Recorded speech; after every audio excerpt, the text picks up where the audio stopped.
지금 스리랑카 사회에 국가 붕괴라는 충격 사건이 발생했습니다. 외환 보유고 0달러. 하루 13시간의 정전. 주유소 앞엔 수킬로미터의 줄이 늘어섰고 병원에선 마취제가 없어 수술이 중단됐습니다.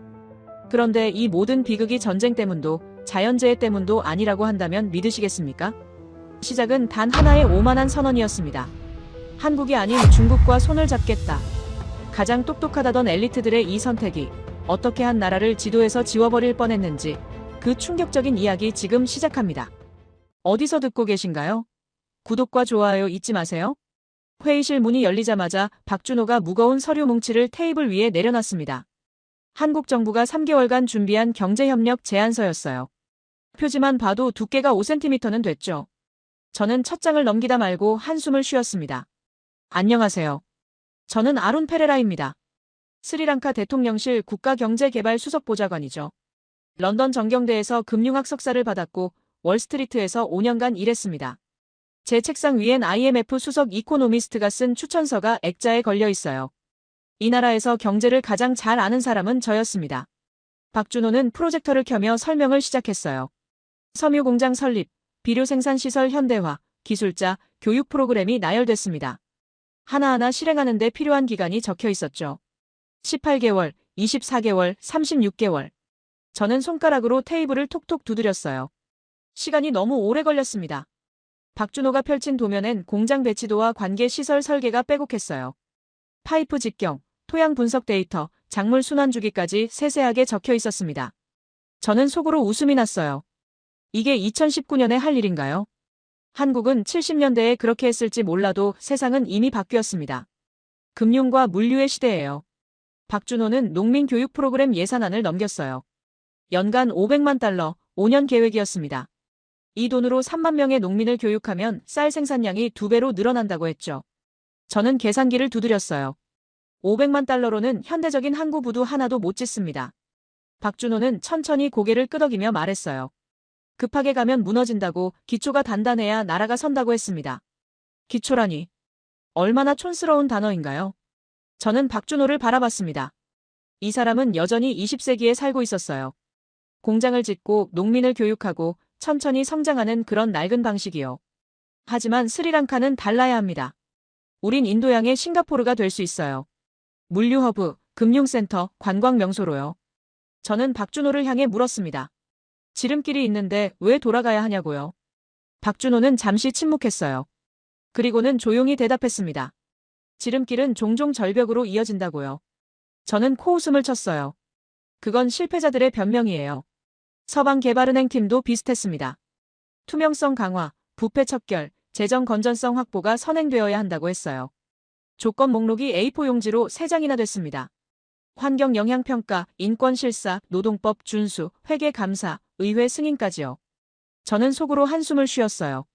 이 모든 걸 다 거치려면 몇 년이 걸릴까요? 서방은행 대표가 말했습니다. 이 과정이 귀찮게 느껴지겠지만 결국엔 스리랑카를 위한 거라고요. 투명한 절차 없이 빌린 돈은 부패의 온상이 되고 결국 국민만 고통받는다고 했어요. 저는 시계를 봤습니다. 벌써 40분이나 흘렀어요. 박준호가 다시 도면을 펼쳤어요. 이번엔 기술 전수 프로그램이었습니다. 한국 기술자들이 스리랑카에 와서 3년간 현장에서 가르친다고 했죠. 공장 운영, 품질 관리, 유지 보수까지요. 그래야 우리가 스스로 돌아갈 수 있다고 했습니다. 저는 고개를 저었어요. 3년이요. 그 긴 시간 동안 국민들에게 뭘 보여줄 건가요? 저는 속으로 생각했습니다. 우리 국민들은 지금 당장 변화를 원해요. 5년 뒤의 자립이 아니라 내년의 일자리가 필요하다고요. 하지만 입 밖으로 꺼내지는 않았어요. 박준호는 조용히 서류를 정리했습니다. 회의실 안이 무거운 침묵에 잠겼어요. 저는 박준호와 서방은행팀을 번갈아 바라봤습니다. 이 사람들은 이해하지 못해요. 우리가 얼마나 절박한지, 얼마나 빨리 결과가 필요한지요. 그들은 안전한 나라에서 와서 느긋하게 조건을 늘어놓습니다. 하지만 우리 현실은 달라요. 박준호가 마지막 페이지를 넘겼어요. 예상성과 그래프였습니다. 3년차까지는 거의 변화가 없다가 5년차부터 급격히 상승하는 곡선이었죠. 박준호는 말했습니다. 처음엔 더디지만 결국엔 가장 견고한 성장이라고요. 저는 그래프를 보며 속으로 고개를 저었어요. 3년을 기다릴 순 없습니다. 박준호가 조용히 물었어요. 제안을 검토해 보시겠냐고요. 저는 짧게 대답했습니다. 검토하겠다고요. 하지만 제 목소리엔 확신이 없었어요. 박준호도 그걸 눈치챘을 겁니다. 서방은행 대표가 명함을 건넸습니다. 언제든 연락 달라고 했죠. 박준호가 마지막으로 말했습니다. 빠른 길이 항상 좋은 건 아니라고요. 인프라는 수익을 내는데 시간이 걸리고 그 시간 동안 빚은 쌓인다고 했어요. 차라리 느리더라도 자립할 수 있는 구조를 만들어야 한다고 했습니다. 저는 고개만 끄덕였어요. 하지만 속으론 동의하지 않았습니다. 테이블 위엔 박준호가 놓고 간 도면 한 장이 펼쳐져 있었습니다. 비료 공장 설계도였죠. 파이프와 밸브, 화학 반응로가 세밀하게 그려져 있었어요. 저는 그걸 오래 바라봤습니다. 정교했어요. 하지만 느렸습니다. 창밖으로 콜롬보 항구가 보였어요. 낡은 부두와 녹슨 크레인이 여전히 그 자리에 있었습니다. 하지만 저는 다른 풍경을 상상했어요. 최첨단 컨테이너 터미널, 유리로 된 청사, 대형 선박들이 줄지어 정박한 모습이요. 인도양의 진주, 동서양을 잇는 허브가 된 스리랑카요. 저는 가방을 챙겨 회의실을 나왔습니다. 복도를 걸으며 생각했어요. 박준호 같은 사람들은 평생 공장 도면이나 들여다보며 살겠죠. 느린 성장, 착실한 기초, 그런 따분한 말들을 되풀이하면서요. 하지만 저는 달라요. 저는 국가 전체를 설계하는 사람입니다. 사무실로 돌아가는 길에 경제기획부 차관을 만났어요. 차관이 물었습니다. 한국 제안은 어떻게 됐냐고요. 저는 잠시 생각하다 대답했어요. 검토 중이라고요. 차관은 고개를 끄덕였습니다. 하지만 제 표정에서 뭔가를 읽었는지 더 이상 묻지 않았어요. 엘리베이터 안에서 거울에 비친 제 모습을 봤어요. 자신감이 넘쳤습니다. 저는 런던에서 공부하고 뉴욕에서 일했어요. 세계 경제의 흐름을 압니다. 박준호 같은 사람들보다 훨씬 넓은 시야를 가지고 있죠. 제 판단이 틀릴 리 없어요. 사무실에 들어서자 비서가 서류 뭉치를 건넸어요. 다른 프로젝트 관련 보고서였습니다. 저는 책상에 앉아 서류를 펼쳤지만 집중이 안 됐어요. 자꾸 박준호의 말이 떠올랐습니다. 빠른 길이 항상 좋은 건 아니라는 그 말이요. 창밖으론 여전히 낡은 항구가 보였어요. 하지만 곧 달라질 겁니다. 저는 그걸 확신했습니다. 빠르게, 눈에 띄게 세계가 주목하는 방식으로요. 제조업이나 농업 같은 느린 방식 말고요. 금융 허브, 물류센터, 관광 명소. 이 세 가지가 스리랑카의 미래예요. 제조업이나 농업 같은 건 필요 없습니다. 우린 서비스로 도약할 거예요. 저는 아직 선택하지 않았습니다. 하지만 결론은 이미 내려져 있었어요.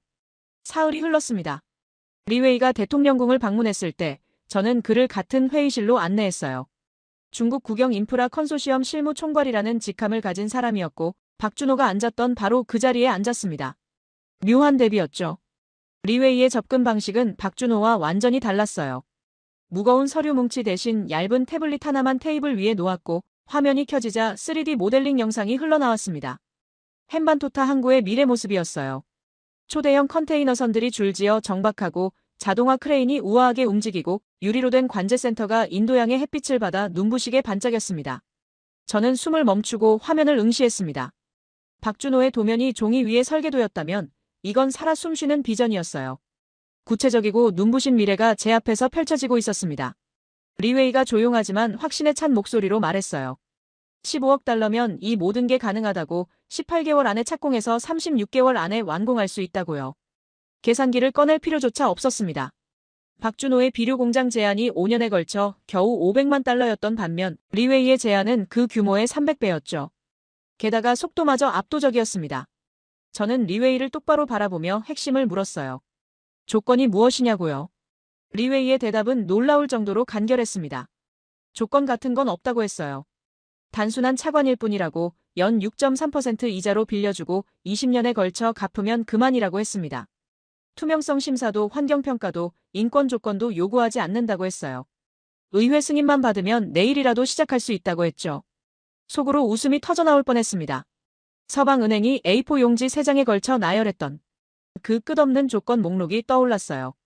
부패 척결, 회계 감사, 인권 실사까지 전부 거치려면 2년은 좋게 걸렸을 겁니다. 하지만 중국의 방식은 달랐어요. 복잡한 절차도 까다로운 조건도 없이 그저 간단 명료했습니다. 빌려주고 갚으면 끝이었죠. 리웨이가 화면을 넘기자 이번엔 콜롬보 국제공항 현대화 계획이 펼쳐졌습니다. 12억 달러 규모의 프로젝트였고 새 터미널과 활주로 확장, 면세구역 조성까지 모든 게 포함돼 있었어요.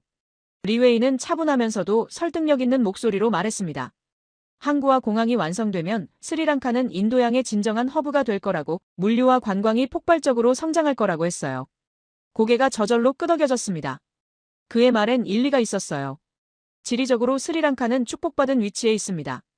인도와 동남아시아 사이, 중동과 아시아를 잇는 완벽한 중간 지점이죠. 현대적인 인프라만 갖춰진다면 자연스럽게 물동량이 몰려올 수밖에 없었습니다. 회의가 끝나갈 무렵 리웨이가 명함을 건네며 여유로운 미소를 지었어요. 언제든 연락하라고, 충분히 검토하라고 했습니다. 급하지 않다는 말투였지만 그의 눈빛엔 이미 답을 알고 있다는 확신이 담겨 있었죠. 리웨이가 떠난 뒤 한참을 그 자리에 앉아 있었습니다. 태블릿 화면엔 여전히 항구 영상이 무한 반복되고 있었고 저는 그걸 멈추지 않은 채 계속 바라봤어요. 지칠 줄 모르고 반복되는 그 영상처럼 제 머릿속에서도 같은 확신이 끊임없이 재생되고 있었습니다. 이게 답이라고, 제가 찾던 바로 그 길이라고요. 그날 오후 비서가 당혹스러운 표정으로 들어왔어요. 박준호가 약속도 없이 다시 찾아왔다고 했습니다. 순간 망설여졌지만 결국 만나기로 했어요. 어차피 마지막이 될 테니까요. 박준호는 이번에도 서류를 들고 왔더군요. 수정안이라고 했습니다. 한국 정부가 재검토한 결과 초기 지원 규모를 2배로 늘릴 수 있다고, 비료 공장뿐 아니라 섬유 공장도 함께 지원하겠다고 했어요. 하지만 여전히 조건은 붙어 있었습니다. 투명성, 지속 가능성, 기술 이전이라는 그 익숙한 단어들이요. 서류를 받아들긴 했지만 펼쳐볼 생각은 없었어요. 박준호가 조심스럽게 물었습니다. 검토해 보시겠냐고요. 저는 고개를 천천히 저으며 사실을 말했습니다. 이미 다른 제안을 받았다고요.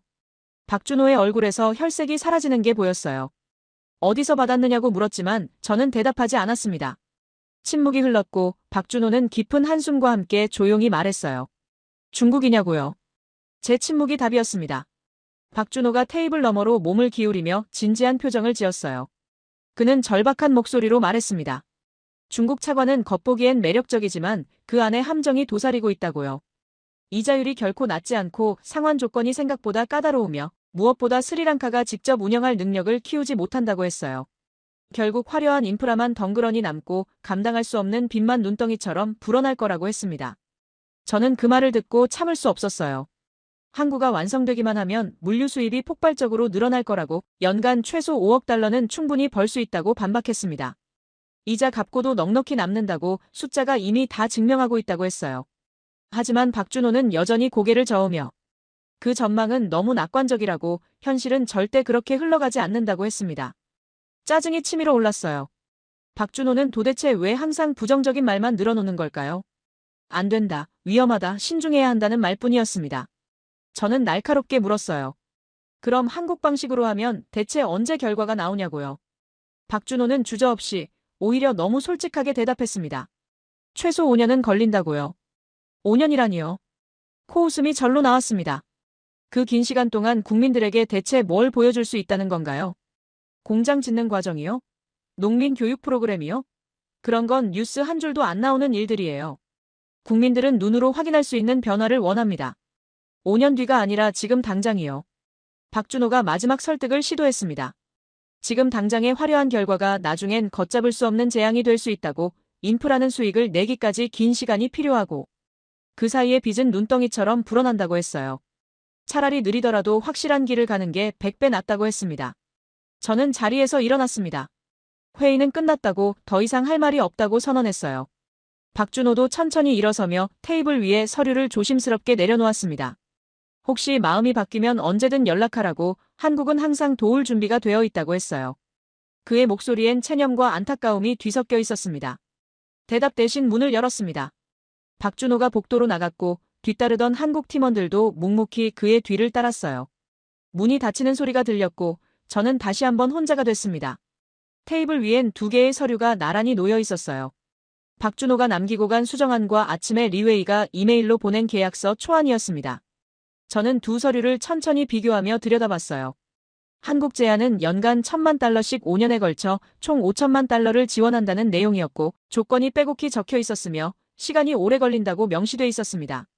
반면 중국 제안은 일시에 15억 달러를 투입해 3년 만에 완공한다는 계획이었고 조건은 사실상 없었으며 즉시 시작할 수 있다고 돼 있었어요.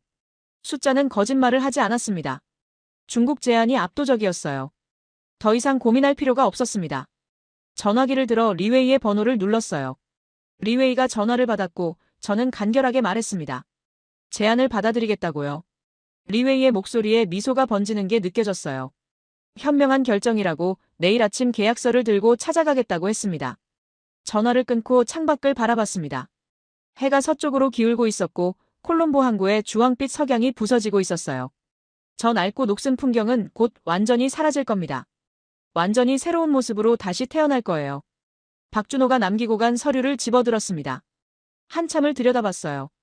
정교하고 세밀한 계획이었습니다. 하지만 너무 느렸어요. 스리랑카는 그렇게 여유롭게 기다릴 처지가 아니었습니다. 우린 지금 당장 눈에 보이는 결과가 필요했어요. 박준호의 서류를 서랍 깊숙이 밀어 넣었습니다.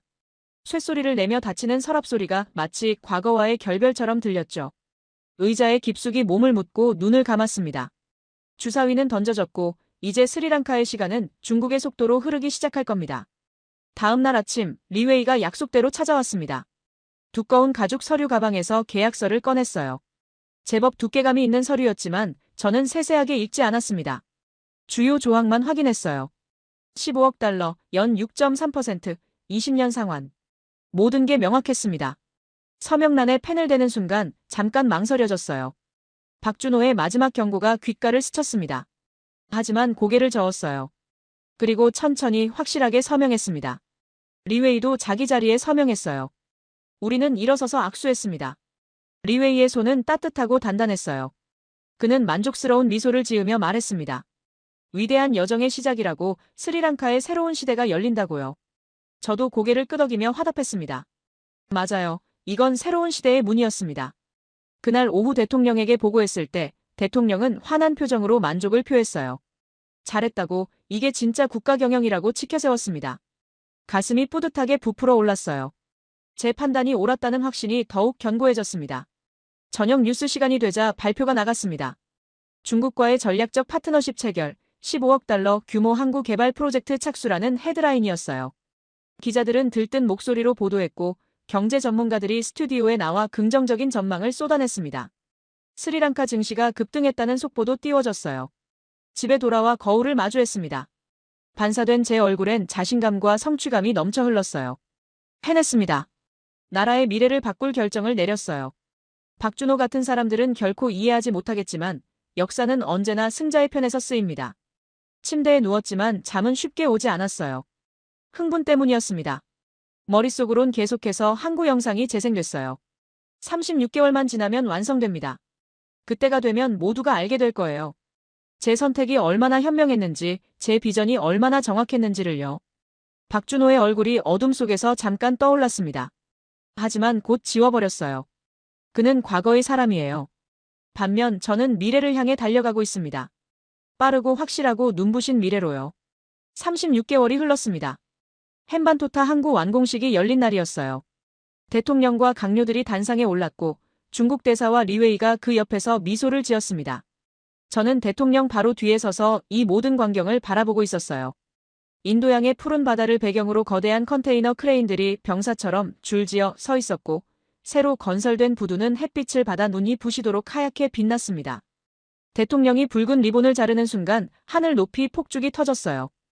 오색 연기가 인도양 하늘에 피어올랐고 모여든 수천 명의 사람들이 일제히 환호성을 질렀습니다. 그 소리를 들으며 가슴이 벅차올랐어요. 해냈습니다. 박준호가 5년도 넘게 걸린다며 고개를 저었던 그 일을 저는 단 3년 만에 완성해냈어요. 리웨이가 다가와 악수를 청했을 때 그의 얼굴엔 만족스러운 미소가 번져 있었고 약속을 지켰다는 자부심이 온몸에서 묻어났어요. 저도 확신에 찬 미소로 화답했습니다. 정말 대단한 성과였으니까요. 15억 달러가 만들어낸 기적이었고 이 항구는 앞으로 스리랑카 경제의 심장이 될 터였습니다. 완공식이 끝난 뒤 항구 구석구석을 둘러봤어요. 최신식 컨테이너 터미널, 자동화된 하역 시스템, 초대형 선박도 거뜬히 정박할 수 있는 심해 부두까지 모든 것이 완벽했습니다. 3년 전 박준호에게 이 광경을 보여줬더라면 입을 다물지 못했을 거예요. 이게 바로 진짜 국가 경영이니까요. 느린 개혁이나 지루한 기술 교육 따위가 아니라 눈으로 확인할 수 있는 확실한 성과를 만들어내는 건 말이에요. 항구 관제센터 꼭대기에 올라 전체 시설을 내려다봤습니다. 드넓은 부두가 한눈에 들어왔고 저 멀리 수평선까지 시야가 탁 트여 있었어요. 그런데 이상했습니다. 부두가 텅 비어 있었어요. 완공식을 위해 중국 화물선 한 척이 정박해 있었지만 나머지 선석들은 전부 비어 있었습니다. 저는 항만공사 사장에게 물었어요. 언제쯤 본격적으로 화물선이 들어오느냐고요. 사장은 어색하게 웃으며 얼버무렸습니다. 곧 들어올 거라고, 홍보가 좀 더 필요하다고 했어요. 저는 고개를 끄덕이며 납득했습니다. 당연한 일이죠. 새로 생긴 항구니까 물류회사들이 아직 잘 모르는 거겠죠. 시간이 지나면 자연스럽게 배들이 몰려들 겁니다. 인도양 한가운데 이토록 현대적인 항구가 있는데 안 쓸 이유가 어디 있겠어요. 3개월 뒤엔 콜롬보 국제공항 확장 공사가 대단원에 막을 내렸습니다. 12억 달러가 투입된 대규모 프로젝트였고 새 터미널은 연간 1,000만 명을 거뜬히 수용할 수 있는 규모였어요. 유리로 된 외벽이 햇빛을 받아 눈부시게 반짝였고 면세구역은 싱가포르 창의공항과 견주어도 손색 없을 만큼 화려했습니다. 완공식 날 저는 새로 깔린 활주로 한가운데 섰어요. 6차선 규모의 넓디 넓은 활주로였고 최신 항법 시스템까지 갖춰져 있었습니다. 샴페인을 터뜨렸어요. 대통령과 강요들, 그리고 중국 측 인사들이 함께 잔을 부딪히며 건배했습니다. 카메라 플래시가 쉴 새 없이 터졌고 이 장면은 다음날 모든 신문 일면을 화려하게 장식했어요. 저는 샴페인 잔을 들고 활주로를 천천히 바라봤습니다. 텅 비어 있었어요. 완공식을 위해 중국 항공사 전세기 한 대가 착륙했을 뿐, 그게 전부였습니다. 공항공사 이사에게 신규 취향 항공사가 몇 개나 되는지 물었어요. 이사는 잠시 머뭇거리더니 조심스럽게 대답했습니다. 아직 협상 중이라고, 곧 발표할 예정이라고 했어요. 저는 별로 걱정하지 않았습니다. 이토록 훌륭한 시설을 두고 항공사들이 마다할 리 없었으니까요. 곧 전 세계에서 비행기들이 구름대처럼 몰려들 거였습니다. 그해 연말, 정부 경제보고서가 발간됐어요. 인프라 투자 성과 부분에서 헨반토타 항구와 콜롬보 공항이 대대적으로 소개됐습니다. 화려한 사진과 그래프가 지면을 가득 채웠고 미래 전망은 장밋빛으로 물들어 있었어요. 저는 그 보고서를 몇 번이고 반복해서 읽었습니다. 제 이름이 여러 곳에 굵은 글씨로 언급돼 있었고 프로젝트 총괄 책임자로 명시돼 있었어요. 대통령이 저를 집무실로 불렀습니다. 축하한다며 손을 잡았고 국가 발전에 큰 기여를 했다고 치켜세웠어요. 포상 얘기까지 꺼냈습니다. 저는 겸손하게 고개를 숙였지만 속으론 뿌듯함이 온몸을 타고 흘렀어요. 3년 전 박준호를 회의실에서 내보낼 때부터 이런 날이 올 거라고 확신했지만 막상 현실이 되고 보니 감회가 남다르게 밀려왔습니다. 국제 언론도 주목하기 시작했어요. 파이낸셜 타임스가 스리랑카의 눈부신 인프라 도약을 특집으로 다뤘고 블룸버그는 중국 1:1로 사업의 빛나는 모범 사례로 소개했습니다. 저는 그 기사들을 하나하나 스크랩해서 사무실 벽면에 정성스럽게 붙여뒀어요. 런던 정경대 동문회에서 연락이 왔습니다. 강연 요청이었어요. 개발도상국의 빠른 경제 발전 전략이라는 제목으로요. 어느 날 우연히 박준호 소식을 들었습니다. 베트남에서 일하고 있다고 했어요. 섬유 공장 현대화 프로젝트를 진행 중이라고 했습니다. 저는 피식 웃음이 새어나왔어요. 역시 그 사람답군요. 여전히 공장이나 짓고 있는 거죠. 느리고 지루한 일을 묵묵히 계속하고 있는 겁니다. 반면 저는 국가 전체를 바꿔놓았어요. 연말 경제성과 발표회가 성대하게 열렸어요. 저는 단상에 올라 프레젠테이션을 시작했습니다. 완공된 항구와 공항 사진이 대형 스크린을 가득 채웠고 참석자들이 탄성을 질렀어요. 저는 자신감 넘치는 목소리로 말했습니다. 이게 진짜 국가 경영이라고요. 빠르고 확실한 성과를 만들어내는 것, 국민들에게 희망을 두 눈으로 확인시켜주는 것이라고 했습니다. 다음 날 아침 출근길에 라디오를 켰어요. 경제 뉴스가 흘러나왔습니다. 헨반토타 항구가 이번 달에도 목표 물동량을 달성하지 못했다는 내용이었어요. 저는 재빨리 채널을 돌렸습니다. 그런 세세한 수치는 중요하지 않았어요. 중요한 건 큰 그림입니다. 스리랑카가 최첨단 인프라를 갖췄다는 사실 자체죠. 사무실에 도착하니 리웨이가 이미 기다리고 있었어요. 오랜만이었습니다. 그는 온화한 미소를 지으며 악수를 청했고 항구와 공항이 잘 운영되고 있느냐고 물었습니다. 저는 한치의 망설임 없이 대답했어요. 물론이라고요. 모든 게 순조롭다고 계획대로 흘러가고 있다고 했습니다. 리웨이는 만족스러운 표정을 지었어요. 그리고는 새로운 프로젝트 얘기를 조심스럽게 꺼냈습니다. 고속도로 네트워크 건설이었어요. 8억 달러 규모였습니다. 저는 귀가 솔깃해졌어요.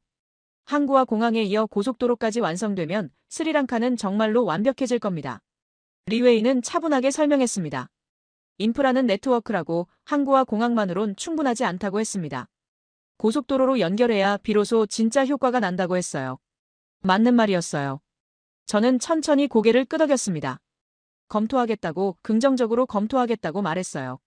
리웨이는 흐뭇한 미소를 지으며 자리에서 일어났습니다. 그가 나간 뒤 저는 창밖을 길게 바라봤어요. 콜롬보 시내가 한눈에 들어왔고 저 멀리 항구의 크레인들이 하늘을 찌를 듯 솟아 있었습니다. 저녁 무렵 대통령실에서 만찬이 열렸습니다. 중국 대사와 경제계 인사들이 참석했어요. 저도 초대받았습니다. 만찬장에서 대통령이 제 어깨를 두드리며 말했어요. 아룬 덕분이라고, 스리랑카의 자랑이라고 했습니다. 주변 사람들이 박수를 쳤어요. 그 박수 소리를 들으며 생각했습니다. 이게 바로 제가 원했던 순간이에요. 인정받는 순간이죠. 3년 전 중국과 계약서에 서명할 때 꿈꿨던 바로 그 장면이었습니다. 모든 게 완벽했습니다. 6개월이 흘렀습니다. 농업부에서 보고서가 올라왔어요. 제목부터 심상치 않았습니다. 긴급 식량 안보 위기 경보였죠. 저는 서류를 펼쳤습니다. 쌀 생산량이 전년 대비 30% 감소했다고 적혀 있었어요. 원인은 비료 부족이었습니다. 농업부 장관이 직접 찾아왔어요. 중국에서 수입하던 비료가 끊겼다고 했습니다.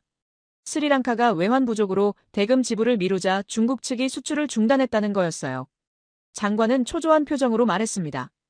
이대로 가면 내년엔 식량 수입에 의존해야 한다고, 그러면 외환이 더 고갈된다고 했어요. 저는 차분하게 대답했습니다. 일시적 현상이라고요. 중국과 협상하면 해결될 문제라고 했어요. 장관은 고개를 저었습니다. 중국 측이 선불을 요구한다고, 외상은 더 이상 안 된다고 했어요. 저는 재무부와 협의하겠다고 말하며 장관을 돌려보냈습니다. 같은 날 오후 중앙은행 총재가 예고 없이 찾아왔어요. 그의 얼굴은 창백했습니다. 외환 보유고 현황 보고서를 테이블 위에 내려놓으며 말했어요. 30억 달러였던 외환 보유고가 5억 달러까지 떨어졌다고요. 항구와 공항 건설에 들어간 차관 이자만 연간 2억 달러인데 물류 수입은 예상의 20%도 안 된다고 했습니다. 총재는 떨리는 목소리로 계속 말했습니다. 이대로 가면 6개월 안에 외환 보유고가 바닥난다고, 그러면 석유와 식량 수입이 불가능해진다고 했어요. 국가부도 상황이라고, 지금 당장 긴축 정책을 시행해야 한다고 강조했습니다. 저는 보고서를 천천히 읽었어요. 숫자들이 눈에 들어왔습니다. 하지만 뭔가 잘못됐다는 생각이 들었어요. 이 사람들은 너무 비관적입니다. 항구 수익은 앞으로 늘어날 거예요. 관광 수입도 증가할 겁니다. 단지 시간이 필요할 뿐이죠. 총재에게 물었습니다. 중국에서 추가 지원을 받으면 어떻겠냐고요. 총재는 당황한 표정을 지었어요. 이미 빚이 과도한 상황에서 추가 차관은 위험하다고, 상환 능력을 초과한다고 했습니다. 저는 고개를 저었어요. 총재는 큰 그림을 못 보고 있습니다. 그날 저녁 혼자 사무실에 남아 서류들을 정리했어요. 농업부 보고서, 중앙은행 보고서, 그리고 재무부에서 올라온 재정 적자 보고서까지 책상 위에 쌓여 있었습니다. 모두 비슷한 경고를 담고 있었어요. 위기라고, 긴축이 필요하다고, 지출을 줄여야 한다고요. 저는 첫 번째 보고서를 집어들었습니다. 농업부 것이었어요. 천천히 읽어내려갔습니다. 비료 부족, 쌀 생산 감소, 식량 수입 증가 전망. 하지만 이건 해결 가능한 문제예요. 비료는 다른 나라에서도 살 수 있고 쌀도 수입하면 됩니다. 일시적 어려움일 뿐이죠. 두 번째 보고서를 펼쳤어요. 중앙은행 것이었습니다. 외환 보유고 감소, 무역 적자 확대, 차관 이자 부담 증가. 숫자들이 빼곡했어요. 하지만 이것도 과장된 면이 있습니다. 항구 수익이 본격화되면 모든 게 달라질 거예요. 물류 회사들이 조금씩 들어오고 있다고 들었습니다. 저는 보고서를 다시 책상 위에 내려놓았어요. 그리고 서랍을 열어 깊숙이 밀어넣었습니다. 이런 보고서들이 대통령 눈에 띄면 안 됩니다. 불필요한 걱정만 키울 뿐이에요. 제가 상황을 관리하고 있으니까요. 다음 날 아침 경제연구소 소장이 면담을 요청했어요. 만나지 않으려고 했지만 대통령실 수석 비서관이 중요한 사안이라며 권했습니다. 어쩔 수 없이 만났어요. 소장은 두꺼운 분석 보고서를 가져왔습니다. 스리랑카 부채 지속 가능성 분석이라는 제목이었어요. 첫 페이지부터 빨간 글씨로 경고가 적혀 있었습니다. 부채 비율이 GDP 대비 110%를 초과했다고, 위험 수준이라고요. 소장은 조심스럽지만 단호한 목소리로 말했습니다. 중국 차관 상환이 불가능한 시나리오가 현실화되고 있다고, 지금 당장 구조조정이 필요하다고 했어요. 항구 운영권을 재협상하거나 추가 인프라 투자를 중단하거나 IMF 구제금융을 요청해야 한다고 했습니다. 저는 참을 수 없었어요. 보고서를 테이블 가운데로 밀어냈습니다. 그리고 말했어요. 이건 이론일 뿐이라고요. 현실은 다르다고, 항구는 곧 수익을 낼 거라고, 관광 수입도 증가하고 있다고 했습니다. 소장은 데이터를 보여줬어요. 관광객 수가 오히려 감소하고 있다고요. 저는 화가 났습니다. 이 사람들은 왜 항상 부정적인 시나리오만 만드는 걸까요? 경제학자들은 현장을 모릅니다. 이론과 모델만 믿죠. 실제 경제는 그렇게 단순하지 않아요. 저는 소장에게 말했습니다. 걱정하지 말라고, 제가 다 계획이 있다고요. 소장이 나간 뒤 저는 그의 보고서를 집어들었어요. 몇 페이지 읽다가 화가 치밀었습니다. 페이지를 찢기 시작했어요. 한 장, 두 장, 세 장. 종이가 갈기갈기 찢어졌습니다. 다 찢고 나서 쓰레기통에 던져 넣었어요. 창밖을 바라봤습니다. 콜롬보 시내가 평화로워 보였어요. 사람들은 여전히 출근하고, 가게는 문을 열고, 차들은 도로를 달리고 있었습니다. 위기라니요. 어디가 위기처럼 보이나요? 이 사람들은 과장하고 있어요. 오후에 리웨이에게 전화했습니다. 비료 수입건으로요. 리웨이는 부드러운 목소리로 대답했어요. 대금만 지불하면 언제든 재개할 수 있다고, 문제 없다고 했습니다. 저는 안도했어요. 역시 중국은 믿을 수 있습니다. 외환 문제도 물었어요. 단기 유동성 지원이 가능하냐고요. 리웨이는 잠시 침묵하더니 말했습니다. 검토해보겠다고, 하지만 조건이 있을 거라고 했어요. 저는 괜찮다고 했습니다. 조건이야 협상하면 되니까요. 중요한 건 지금 당장 위기를 넘기는 겁니다. 전화를 끊고 나서 생각했어요. 모든 게 통제 가능합니다. 중앙은행 총재도, 경제연구소 소장도 너무 걱정이 많아요. 저는 숫자를 압니다. 경제를 압니다. 위기가 아니라 조정 국면일 뿐이에요. 그날 저녁 대통령 주재 경제회의가 있었습니다. 중앙은행 총재가 또 외환 보유고 얘기를 꺼냈어요. 대통령이 심각한 표정을 지었습니다. 저는 재빨리 개입했어요. 일시적 현상이라고, 중국과 협의 중이라고, 곧 해결될 거라고 보고했습니다. 대통령이 물었어요. 확실하냐고요. 저는 고개를 끄덕였습니다. 확실하다고, 제가 책임지겠다고 했어요. 대통령은 안도한 표정을 지었습니다. 모든 게 계획대로 흘러갈 겁니다. 저는 그걸 확신했어요. 상관없어요. 우리 뒤엔 중국이 있으니까요. 3개월이 더 흘렀습니다. 아침 출근길, 차가 갑자기 멈춰 섰을 때 저는 창밖을 내다봤어요. 주유소 대기줄이었습니다. 차들이 수킬로미터에 걸쳐 끝없이 이어져 있었고, 어떤 차들은 밤새 줄을 서 있었던 것 같았어요. 한 노인이 차 옆 아스팔트 위에 쓰러져 있었는데, 주변 사람들이 황급히 그를 그늘로 옮기고 있었습니다. 며칠을 기다리다 탈진한 거라고 기사가 조용히 말했어요. 저는 고개를 돌렸지만 손이 떨리고 있다는 걸 느꼈습니다. 일시적 현상이라고 스스로에게 말했지만 떨림은 멈추지 않았어요. 사무실 건물은 정전이었습니다. 엘리베이터가 멈춰서서 7층까지 걸어 올라가야 했는데 3층쯤에서 숨이 차기 시작했고 5층에서는 계단 창문에 기대 쉬어야 했어요. 창밖으로 보이는 콜롬보 시내가 이상하게 조용했습니다. 평소처럼 북적이는 거리가 아니라 문 닫은 가게들과 그늘에 모여 앉은 사람들만 보였어요. 오후에 병원 앞을 지나가다 차를 세웠습니다. 직접 확인하고 싶었어요. 응급실 복도는 환자들로 가득했고 한 의사가 간호사와 언쟁하는 소리가 들렸습니다. 저는 복도 끝으로 천천히 걸어가 신생아실 문 앞에 섰어요. 인큐베이터 5대 중 3대가 멈춰 서 있었습니다. 화면이 꺼진 채로요. 간호사 한 명이 손부채로 아기들에게 바람을 보내주고 있었는데 그녀의 이마에서 땀이 흘러내리고 있었어요. 저는 한참을 그 자리에 서 있었습니다. 인큐베이터 안에 아기가 너무 작아서 가느다란 숨을 쉬고 있는 게 거의 보이지 않을 정도였어요. 얼마나 서 있었는지 모르겠습니다. 간호사가 저를 발견하고 놀란 표정을 지었을 때 저는 아무 말 없이 뒤로 물러났어요. 병원을 나오는데 가슴이 답답했습니다. 하지만 이건 제 잘못이 아니라고, 러시아 전쟁과 유가 폭등과 세계 경제 악화 때문이라고 스스로를 설득했어요. 저녁 무렵 시내 슈퍼마켓에 들어갔습니다. 조명이 꺼진 진열대는 텅 비어 있었어요. 쌀이 있어야 할 자리엔 먼지만 쌓여 있었고 밀가루 코너는 아예 선반이 치워져 있었습니다. 점원에게 언제 들어오느냐고 물었더니 그는 그냥 고개를 저으며 저를 똑바로 쳐다봤어요.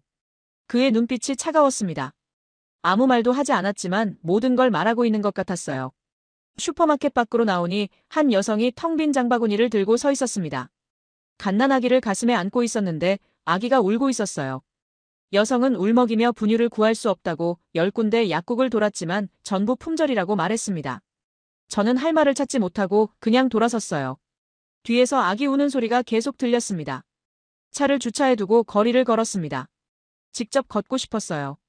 문 닫은 가게들을 지나쳤고 한 빵집 앞엔 100명쯤 되는 사람들이 줄을 서 있었습니다. 버스 정류장엔 2시간째 기다리는 사람들이 있었고 학교 운동장에선 아이들이 기운 없이 앉아 있었어요.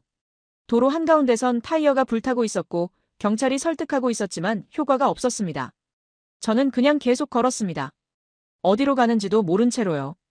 발이 아팠지만 멈추고 싶지 않았어요. 멈추면 생각하게 될 것 같았습니다.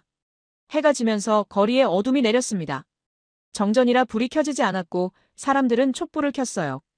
콜롬보가 마치 19세기로 돌아간 것 같았습니다. 사무실로 돌아왔을 땐 완전히 밤이었고 손전등을 켜고 다시 7층까지 계단을 올라가야 했어요. 책상에 앉아 창밖을 바라봤습니다.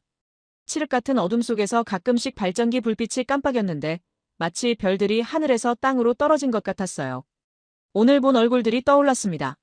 쓰러진 노인, 손부채질하는 간호사, 작은 아기, 우는 여성, 차가운 눈빛의 점원, 불타는 타이어 앞에 분노한 사람들. 책상을 내리쳤지만 소용없었어요. 손은 계속 떨리고 있었습니다. 항구가 있고 공항이 있고 인프라는 갖춰졌다고 시간만 지나면 수익이 날 거라고 계속 되뇌었지만 마치 주문처럼 공허하게 들렸어요. 집으로 가는 차 안에서 라디오를 켰습니다. 전국 각지에서 시위가 확산되고 있다는 뉴스가 흘러나왔고 대통령궁 앞에 텐트를 친 사람들이 철야 농성을 벌이고 있다고 했어요. 저는 라디오를 껐지만 소리는 머릿속에서 계속 울렸습니다. 아기 울음소리, 타이어 타는 소리, 사람들의 외침이요. 집에 도착해 소파에 앉았습니다. 불을 켜지 않았어요. 어둠이 오히려 편했습니다. 얼마나 앉아 있었는지 모르겠어요. 창밖에서 이웃집 발전기 소리가 들렸는데 저희 집엔 발전기가 없었습니다. 필요 없다고 생각했거든요. 곧 나아질 테니까요. 침대에 누워 천장을 바라봤습니다. 오늘 본 얼굴들이 차례로 떠올랐어요. 한 명씩 천천히요. 눈을 감았지만 얼굴들은 사라지지 않았고 오히려 눈꺼풀 뒤에서 더 또렷해졌습니다. 이건 제 잘못이 아니라고 되뇌었습니다. 저는 최선을 다했고 나라를 위해 옳은 결정을 내렸어요. 항구를 지었고 공항을 현대화했고 스리랑카의 미래를 위한 투자였습니다. 지금의 어려움은 예상치 못한 외부 요인 때문이에요. 하지만 손은 여전히 떨리고 있었습니다. 박준호의 목소리가 들렸습니다. 환청이었겠죠. 빠른 길은 위험하다고, 기초가 중요하다고, 인프라만으론 안 된다고 했던 그 말들이요. 저는 베개를 머리 위로 끌어당겼지만 목소리는 멈추지 않았어요. 3년 전 회의실이 떠올랐습니다. 박준호의 도면을 밀어냈던 순간, 리웨이와 악수했던 순간, 계약서에 서명했던 순간이요. 그때 저는 확신에 차 있었어요. 승자라고 믿었습니다. 지금 저는 어둠 속에서 홀로 떨고 있었습니다. 외부 요인이라고 전쟁과 유가와 세계 경제라고 계속 말했지만 오늘 본 얼굴들은 그런 설명 따윈 신경 쓰지 않았어요. 그들은 그저 고통받고 있을 뿐이었습니다. 이불을 끌어당기며 몸을 웅크렸습니다. 작아지고 싶었어요. 위대한 국가엔 소음이 따르는 법이라고 마지막으로 한 번 더 속삭였지만 그 말조차 이제 공허하게 들렸습니다. 잠에 빠져들면서 생각했어요. 이건 잠인가 아니면 도망인가요? 다음 날 오후 리웨이가 찾아왔습니다. 약속은 없었지만 비서가 황급히 알려왔어요. 중국 대사관 차량이 도착했다고 리웨이가 직접 왔다고요. 저는 서류를 정리하며 잠시 호흡을 고르고 그를 맞이했습니다. 어쩌면 좋은 소식일지도 모른다는 희망이 가슴 한편에서 꿈틀거렸어요. 리웨이는 평소와 달랐습니다.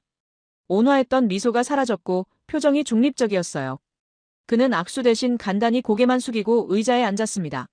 저는 차를 권했지만 그는 손을 저었어요. 오래 있을 생각이 없다는 뜻이었겠죠. 긴장이 목을 조여왔습니다.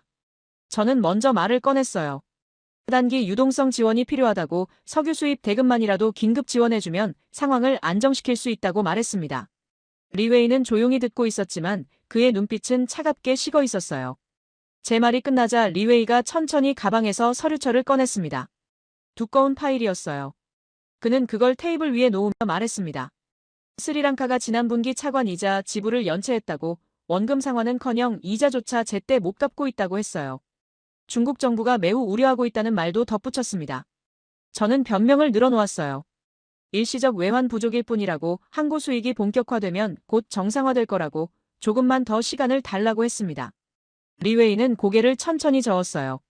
그리고 조용하지만 단호한 목소리로 말했습니다. 스리랑카는 이미 상환 능력을 상실했다고 이건 유동성 위기가 아니라 지급 불능 상태라고요. 가슴이 철렁 내려앉았습니다. 하지만 저는 애써 침착함을 유지하려 했어요.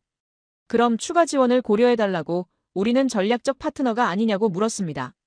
리웨이는 잠시 침묵했어요. 그리고는 파일에서 한 장의 서류를 꺼내 제 앞으로 밀었습니다. 그건 3년 전 우리가 서명한 계약서 사본이었습니다. 저는 그 서류를 물끄러미 내려다봤어요. 리웨이가 말했습니다. 돈을 못 갚으셨다고, 그럼 계약서 조항대로 이행하셔야 한다고요. 약속대로 항구를 넘기셔야 한다고 했습니다. 순간 머릿속이 하얘졌습니다. 항구를 넘긴다니 무슨 소리죠? 저는 계약서를 집어들었어요. 처음으로 제대로 읽기 시작했습니다. 3년 전엔 주요 조항만 확인했었죠. 15억 달러, 연 6.3%, 20년 상환. 하지만 지금 제 눈에 들어온 건 다른 문구였습니다. 8페이지 하단, 작은 글씨로 적힌 조항이었어요. 채무 불이행 시 담보자산의 운영권을 채권자에게 이전한다는 내용이었습니다. 그 다음 줄엔 더 충격적인 문장이 있었어요. 운영권 임대기간 99년이라고요. 손이 떨렸습니다. 99년이요. 한 세기에 가까운 시간이었어요. 저는 리웨이를 올려다봤습니다. 그는 여전히 중립적인 표정으로 앉아 있었어요. 마치 이 모든 게 당연한 수순이라는 듯이요. 목소리가 제대로 나오지 않았습니다. 이건 협상 가능한 사안이라고, 다른 방법을 찾아보자고 떨리는 목소리로 말했어요. 리웨이는 고개를 저었습니다. 계약서에 명시된 조항이라고, 법적 구속력이 있다고 했어요. 스리랑카 정부가 서명했고 의회가 승인했다고 덧붙였습니다. 저는 계약서를 다시 읽기 시작했습니다. 이번엔 모든 문장을, 모든 단어를 읽었어요. 9페이지엔 또 다른 조항이 있었습니다. 운영권 이전 시 중국 기업이 항구의 모든 수익을 가져간다는 내용이었어요. 스리랑카는 단지 토지를 제공할 뿐이라고요. 10페이지엔 분쟁 해결 조항이 있었는데 관할 법원이 베이징이라고 적혀 있었습니다. 제가 뭘 서명한 건가요? 3년 전 그날, 저는 이 계약서를 제대로 읽었나요? 법무팀 검토는 왜 안 했죠? 속도가 중요하다고 생각했었죠. 중국을 믿었으니까요. 전략적 파트너라고 생각했으니까요. 리웨이가 말했습니다. 다음 주까지 공식 답변을 달라고요. 만약 자발적으로 이행하지 않으면 국제중재에 회부할 거라고 했습니다. 그렇게 되면 스리랑카의 국제신용도는 더욱 추락할 거라고, 다른 채권자들도 일제히 상환을 요구할 거라고 경고했어요. 저는 할 말을 찾을 수 없었습니다. 리웨이는 자리에서 일어났어요. 나가기 전 마지막으로 한마디 했습니다. 개인적으론 유감이라고, 하지만 이건 비즈니스라고요. 중국 정부도 자국 국민에게 책임이 있다고 말했습니다. 문이 닫혔습니다. 저는 혼자 남았어요. 손에는 여전히 계약서가 들려 있었습니다. 99년이라는 숫자가 눈앞에서 춤을 췄어요. 한 세기입니다. 제 손자도 손자의 손자도 태어나기 전에나 돌아올 항구예요. 천천히 이해가 되기 시작했습니다. 처음부터 계획된 것이었어요. 15억 달러라는 과도한 금액, 6.3%라는 높은 이자율, 항구 수익에 대한 낙관적 전망. 모든 게 계산되어 있었습니다. 스리랑카가 갚지 못할 거라는 걸 그들은 처음부터 알고 있었어요. 리웨이의 온화한 미소가 떠올랐습니다. 3년 전 회의실에서 악수하던 그 순간이요. 조건 없다고, 파트너십이라고, 함께 성장하자고 했던 그 말들이요. 전부 거짓이었어요. 아니, 거짓도 아니었습니다. 그들에게 이건 정말로 비즈니스였으니까요. 창밖을 봤습니다. 저 멀리 햄반토타 항구가 보이는 방향이었어요. 15억 달러를 들여 지은 최첨단 항구, 스리랑카의 미래가 될 거라고 믿었던 그곳이요. 이제 그건 중국 것이 될 겁니다. 99년 동안요. 책상에 앉아 머리를 감싸 쥐었습니다. 3년 전으로 돌아가고 싶었어요. 박준호가 도면을 펼치던 그날로요. 이번엔 그의 말을 들을 겁니다. 느려도 괜찮다고, 시간이 걸려도 괜찮다고 말할 거예요. 하지만 시간은 되돌릴 수 없었습니다. 전화벨이 울렸습니다. 대통령실이었어요. 긴급 보고가 필요하다고 했습니다. 저는 전화기를 내려놓고 한참을 앉아 있었어요. 뭐라고 보고해야 할까요? 항구를 잃었다고요. 99년 동안 중국에 넘어갔다고요. 제가 계약서를 제대로 읽지 않아서요. 일어서려는데 다리에 힘이 없었습니다. 계약서를 다시 들여다봤어요. 제 서명이 거기 있었습니다. 3년 전 그날의 서명이요. 자신감 넘치게 휘갈겨 쓴 글씨였습니다. 지금 그 서명이 저를 조롱하는 것 같았어요. 리웨이가 했던 말이 귓가에 맴돌았습니다. 이건 비즈니스라고요. 파트너십은 상호 신뢰가 바탕이라고요. 하지만 신뢰 같은 건 없었습니다. 처음부터 없었어요. 그들에게 우리는 파트너가 아니라 고객이었고, 이제는 채무자가 됐습니다. 동맹이 아니었습니다. 그들은 처음부터 동맹이 아니었어요. 창밖으론 어둠이 내리고 있었습니다. 또 정전 시간이었겠죠. 콜롬보 시내가 하나둘 어둠에 잠기고 있었어요. 저는 그 어둠을 바라보며 생각했습니다. 나라 전체가 어둠에 잠기고 있다고요. 제 손에서 계약서가 떨어졌습니다. 바닥에 흩어진 종이들 위로 석양빛이 비쳤어요. 99년이라는 숫자가 붉게 물들어 있었습니다. 모든 게 끝났습니다. 일주일이 흘렀습니다. 대통령 긴급회의가 소집됐을 때 저는 리웨이가 남기고 간 계약서를 들고 갔어요. 대통령과 강요들 앞에서 사실을 보고해야 했습니다. 항구 운영권을 99년간 중국에 넘겨야 한다고 계약서에 그렇게 명시되어 있다고 말했어요. 회의실이 순식간에 아수라장이 됐습니다. 재무부 장관이 소리를 질렀고 외교부 장관은 믿을 수 없다는 표정으로 고개를 저었어요. 국방부 장관은 군사적 대응을 검토해야 한다고까지 말했습니다. 대통령은 아무 말 없이 창밖만 바라보고 있었어요. 저는 변명할 수 없었습니다. 제가 계약서를 제대로 검토하지 않았고 법무팀 검토도 생략했고 속도만 중시했다고 인정할 수밖에 없었어요. 중앙은행 총재가 조용히 말했습니다. 이제 어떻게 하느냐고요? 저는 대답하지 못했어요. 그날 저녁 뉴스에서 발표가 나갔습니다. 정부 대변인이 헨반토타 항구 운영권을 중국에 임대한다고 공식 발표했어요. 99년간이라는 말이 나오자 방송국 앵커의 목소리가 떨렸습니다. 시청자들도 믿지 못했겠죠. 다음 날 아침부터 거리가 들끓기 시작했습니다. 사람들이 곳곳에서 모여들었고 처음엔 작은 집회였지만 오후가 되자 수만 명으로 불어났어요. 대통령궁을 향해 행진하는 사람들의 물결이 도로를 가득 메웠습니다. 저는 사무실 창문으로 그 광경을 내려다봤어요. 플래카드와 깃발이 바다처럼 일렁이고 있었습니다. 구호 소리가 건물 안까지 들려왔어요. 대통령 퇴진, 정부 책임자 처벌, 항구 반환 같은 외침들이었습니다. 사흘째 되는 날 시위대는 대통령궁 정문을 돌파했습니다. 경찰이 저지하려 했지만 숫자가 너무 많았어요. 수십만 명이 넘는 인파가 정문을 밀어붙였고 결국 철문이 열렸습니다. 사람들이 궁 안으로 쏟아져 들어갔어요. 저는 텔레비전으로 생중계를 봤습니다. 카메라가 대통령궁 내부를 비추고 있었는데 사람들이 복도를 가득 메우고 있었어요. 어떤 사람들은 울고 있었고 어떤 사람들은 분노로 얼굴이 일그러져 있었습니다. 한 노인이 카메라를 향해 말했어요. 우리나라를 돌려달라고, 우리 항구를 돌려달라고 했습니다. 대통령은 이미 궁을 빠져나간 뒤였습니다. 측근들의 도움으로 비밀 통로를 통해 탈출했다는 소문이 돌았어요. 공군 기지로 갔다고 군용기를 타고 해외로 떠날 거라고들 했습니다. 실제로 그날 밤 한 군용기가 콜롬보를 떠났다는 보도가 나왔어요. 강요들도 하나둘 자취를 감췄습니다. 재무부 장관은 싱가포르행 비행기를 탔다고 했고 외교부 장관은 인도 대사관으로 피신했다는 얘기가 들렸어요. 정부가 붕괴되고 있었습니다. 불과 일주일 만에요. 저는 사무실에 남아 있었습니다. 갈 곳이 없었어요. 집으로 가면 시위대가 찾아올 것 같았고 해외로 도망가려 해도 공항은 이미 시위대가 장악했다고 들었습니다. 저는 그저 책상에 앉아 창밖을 바라봤어요. 대통령궁에서 연기가 피어오르고 있었습니다. 누군가 불을 질렀나 봐요. 소방차 사이렌이 울렸지만 시위대 때문에 접근하지 못하는 것 같았어요. 연기가 하늘로 올라가며 검은 기둥을 만들었습니다. 휴대전화가 계속 울렸습니다. 기자들이었어요. 인터뷰 요청, 해명 요구, 책임 추궁 같은 내용들이었습니다. 저는 전화를 받지 않았어요. 뭐라고 말해야 할지 몰랐습니다. 밤이 되자 거리는 더 혼란스러워졌습니다. 약탈이 시작됐다는 보도가 나왔어요. 정부 청사들이 습격당했고 일부 장관 관저에는 불이 붙었습니다. 경찰은 통제력을 완전히 상실했어요. 저는 사무실 문을 잠그고 불을 껐습니다. 어둠 속에 앉아있으니 밖의 혼란이 조금 멀게 느껴졌어요. 하지만 소리는 계속 들렸습니다.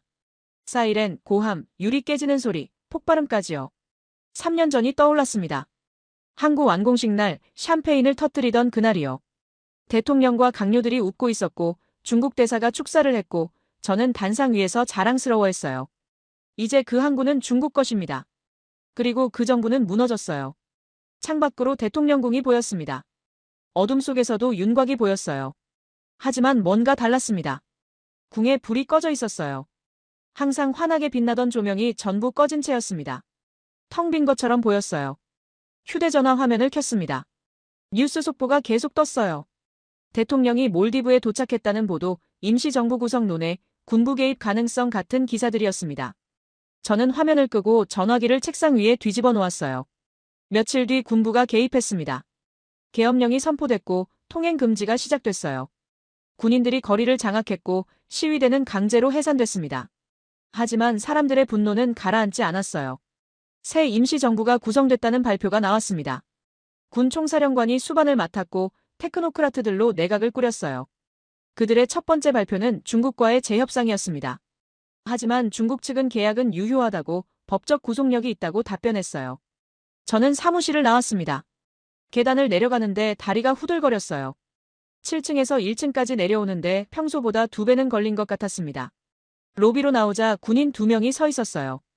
그들은 저를 쳐다보지도 않았습니다. 거리는 군용 트럭들로 가득했습니다. 군인들이 도처에 배치돼 있었고 시민들은 조용히 걷고 있었어요. 며칠 전의 함성과 분노는 사라졌지만 공기는 여전히 무겁게 가라앉아 있었습니다.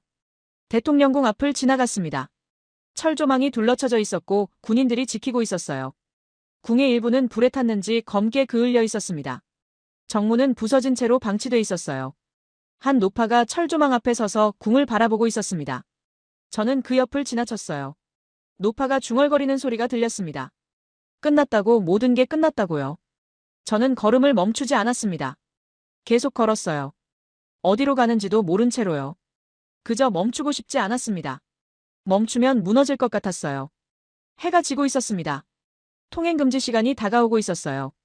사람들이 서둘러 집으로 향했습니다. 저도 방향을 틀어 집으로 갔어요. 집 앞에 도착했을 때 현관문에 낙서가 있었습니다. 빨간 페인트로 쓴 글씨였어요. 반역자, 매국노 같은 단어들이었습니다. 저는 그걸 닦지 않고 안으로 들어갔어요. 불을 켜지 않았습니다. 어둠 속에서 소파에 앉았어요. 밖에서 군용 트럭이 지나가는 소리가 들렸습니다. 통행금지를 단속하는 거겠죠. 3년이 흘렀습니다. 박준호를 회의실에서 내보낸 지 3년이요. 항구가 완공된 지 몇 달밖에 안 됐어요. 그리고 모든 게 무너졌습니다. 정권이 붕괴됐고 항구는 중국에 넘어갔고 대통령은 도주했고 국민들은 분노했고 거리엔 군인들이 있었어요. 끝났습니다. 한 달이 흘렀습니다. 저는 헨반토타로 가는 버스에 올랐어요. 마지막으로 보고 싶었습니다. 제가 만들었다고 믿었던 그 항구를요. 버스는 텅텅 비어 있었고 연료 부족 때문인지 속도가 느렸습니다. 창밖으로 스리랑카의 풍경이 천천히 지나갔어요. 들판은 황폐해져 있었습니다. 비료가 없어서 농사를 포기한 땅들이 곳곳에 보였어요.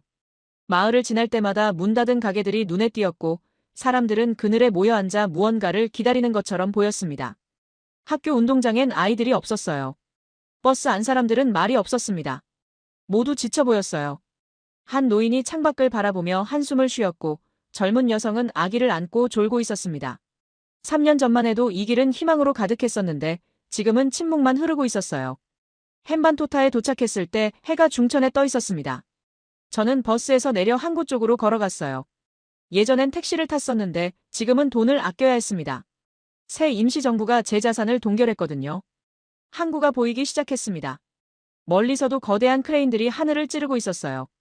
15억 달러를 들여 지은 최첨단 시설이었습니다. 하지만 뭔가 달랐어요. 정문 위에 깃발이 펄럭이고 있었는데 스리랑카 국기가 아니었습니다. 가까이 다가갔습니다.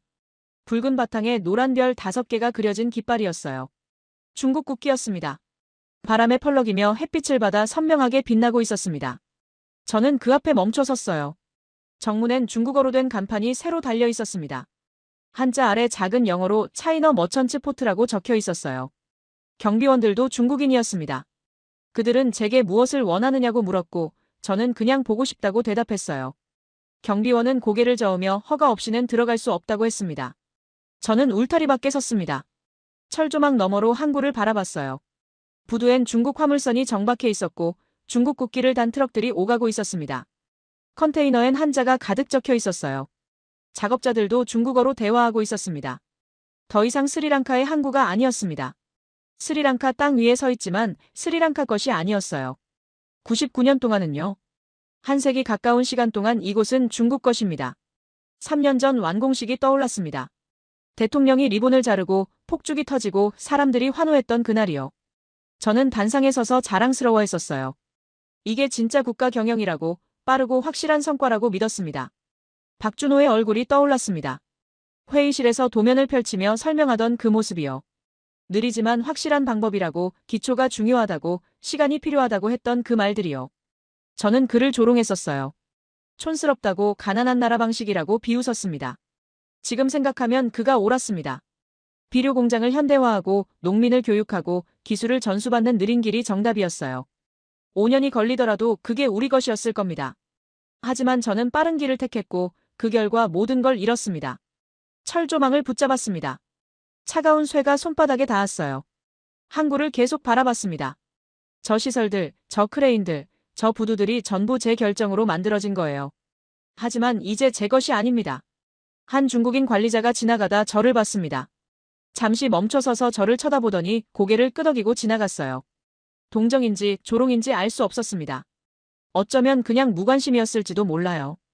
바다를 봤습니다. 인도양이 넓게 펼쳐져 있었어요. 3년 전 저는 이 바다를 보며 꿈꿨습니다. 스리랑카가 인도양의 허브가 되는 꿈을요. 물류의 중심, 금융의 중심, 관광의 중심이 되는 미래를요. 하지만 지금 이 항구는 중국의 허브일 뿐입니다. 천천히 이해가 됐습니다. 국가는 가난해서 무너지는 게 아니에요. 스리랑카는 가난했지만 살아있었습니다.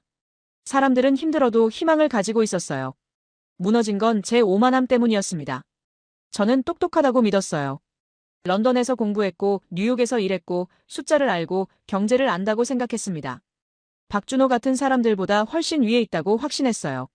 그래서 그들의 경고를 무시했습니다. 빠른 길이 있는데 왜 돌아가느냐고 물었었죠. 지금 알았습니다. 그 빠른 길은 절벽으로 이어져 있었어요. 박준호가 경고했던 바로 그 절벽이요.